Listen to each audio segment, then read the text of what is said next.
मनीष देखिए, आत्मनिर्भर भारत छोटा मोटा अभियान नहीं है। और जब हम बात कर रहे हैं अर्जुन टैंक की, तो आत्मनिर्भर भारत को कैसे पुश कर रहा है, जरा ये देखिए।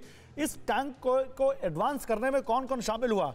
डीआरडीओ की तो 8 लैबोरेटरीज शामिल थी, डीपीएसयूज बहुत सारे शामिल थे, 200 एमएसएमई और लार्ज स्केल इंडस्ट्रीज शामिल थी, 15 एकेडमिक इंस्टीट्यूशंस शामिल थे। यानी ये जब 118 टैंक बन रहे हैं या बन रहे होंगे तो कितने लोगों को रोजगार मिलेगा। और पूरी तरह से इंडिजिनस टेक्नोलॉजी, भारतीय वैज्ञानिकों ने, भारतीय कामगारों ने इसको जब तैयार किया होगा तो कितने फख्र की बात पूरे देश के लिए, और कितना बड़ा आत्मनिर्भर भारत को पुश। जी हाँ, बिल्कुल सही कहा आपने। और इसी आपकी ही बात को जोड़ता हुआ मैं कह दूं कि अगर कोई देश अपना टैंक बना सकता है, अपना हवाई जहाज बना सकता है, तो यही बताता है कि किसी भी देश की हथियारों के मामले में कितनी बड़ी आत्मनिर्भरता है। पिछले कुछ सालों में भारत सरकार ने ये कोशिश की है कि भारत वो क्षमता को बेहतर ढंग से हासिल कर सके। इतना ही नहीं, बल्कि अब कई मामलों में हम हथियारों के निर्यात करने की स्थिति में हैं। तो एक ऐसा मुल्क जो दुनिया में सबसे अधिक हथियारों को आयात करता था, चाहे हम रूस से हथियार मंगाते हो या अमेरिका से या इजराइल से, वहीं पर अब अगर हम कुछ हथियारों को निर्यात कर रहे हैं, हम कुछ हथियार ऐसे बना रहे हैं जो युद्ध के दौरान हमारे मेन वेपन साबित हो सकते हैं, और वो सब कुछ इंडिजिनस मोड में हम बना रहे हैं। और इसके पीछे एक लंबी जर्नी है, और इस जर्नी का परिणाम यह है कि आज की तारीख में भारत सरकार ने इसमें प्राइवेट प्लेयर्स को एंट्री दिया। आज की तारीख में अगर आप देखें तो हमारे बजट और डीआरडीओ की जितनी तारीफ की जाए कम है। डीआरडीओ के उन सभी 30,000 कर्मचारियों को, जिनमें 5,000 साइंटिस्ट शामिल हैं, सलाम है, जिन्होंने न जाने कितने पिछले कुछ दिनों में ऐसे ऐसे हथियार और ऐसी ऐसी भारत की सेना को चीजें दे दी हैं जो दुश्मनों का काल साबित हो सकती हैं। मैं एक कमेंट यहां पर जावेद गफ्फारी से लेना चाहूंगा। जावेद गफ्फारी, कभी कभी लगता है आपको कि काश पाकिस्तान में भी कोई ऐसा डीआरडीओ होता, काश पाकिस्तान भी इस हालत में होता कि ऐसा कोई अपना फाइटर जेट या अपना कोई टैंक बना पाता? गौरव, कसम से मैं भी यही सोच रहा था कि अब आप मेरे पास आ ही जाए तो मैं आपको मुबारकबाद दूं कि आपको मुबारक हो कि टैंक और मिल गए। घरों के अंदर टॉयलेट है नहीं है कोई मसला नहीं है, तालीम का इशू हल हुआ है या नहीं हुआ कोई मसला नहीं है, क्राइम रेशो कम हुई है बढ़ी है कोई मसला नहीं है, लोगों के सांस आ रहे हैं नहीं आ रहे कोई मसला नहीं है, आबो हवा इतनी गंदी है कोई मसला नहीं, उसको ठीक नहीं किया, लेकिन टैंक आ रहे हैं उससे। तो इमरान खान को क्यों नहीं बताते आप? इमरान खान को क्यों नहीं बताते? कर रहे हैं काम हमारे दो। इमरान खान को बताइए सब जो आप बता रहे हैं पाकिस्तान के बारे में, ये इमरान खान को बताइए। पाकिस्तान के अंदर ऐसा कुछ नहीं है, साफ सुथरी फिजा है, हर घर में वॉशरूम मौजूद है। आप बताएं, ये दावा कर सकते हैं पाकिस्तान तो दुनिया का सबसे डेवलप कंट्री है। पाकिस्तान तो गूगल करिए, गूगल करते हैं हम सब, गूगल करते हैं हम सब, देखते हैं पाकिस्तान दुनिया का सबसे डेवलप कंट्री है, जहां पर वहां के लोगों को सब कुछ मिल रहा है।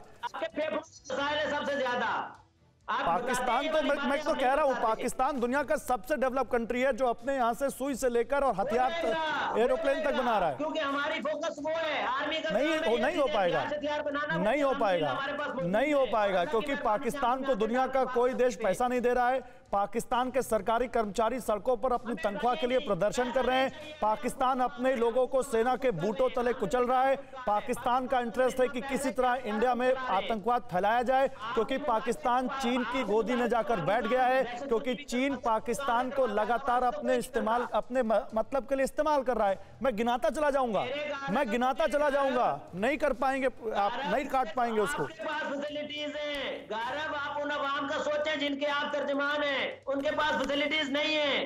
गरीब तरीन लोग पड़े हुए इंडिया में, दुनिया के सबसे गरीब तरीन लोग इंडिया में पड़े हुए हैं, सबसे ज्यादा जाहिल लोग इंडिया। अच्छा चलो एक मिनट, इसी पे बात कर लेते हैं, इसी पे बात कर लेते हैं। जावेद गफ्फारी, मैं आपकी पिच पर नहीं आना चाह रहा था, मैं चाह रहा था इसी पर बात करूं, लेकिन इसी पे बात कर लेते हैं।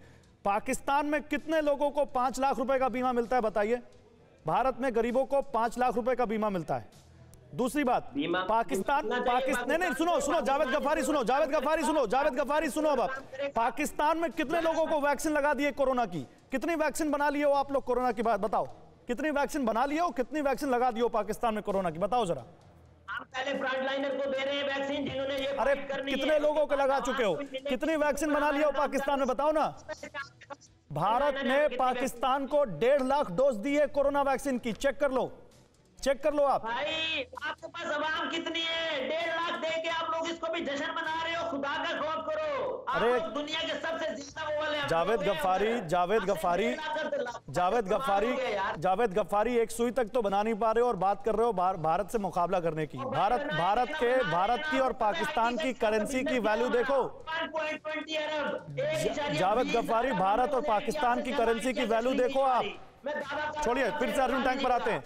जावेद गफ्फारी छोड़िए, मुझे नहीं ऐसा बातें करनी। बात करूंगा तो मैं बात करूंगा तो बखिया उधेड़ कर रख दूंगा पाकिस्तान की, लेकिन आप हमारे गेस्ट हैं। हम बात पाकिस्तान की, देखिए कभी कभी सच बोला करिए। पाकिस्तान में नॉन स्टेट एक्टर्स अगर आपने के देश को पीछे ले जा रहे हैं तो आप लोगों की जिम्मेदारी है कि नॉन स्टेट एक्टर्स को आप सिर खड़े होकर उनका मुकाबला करें, ना कि उनको इस तरह से टीवी पर बैठ के प्रमोट करें। समझिए आप।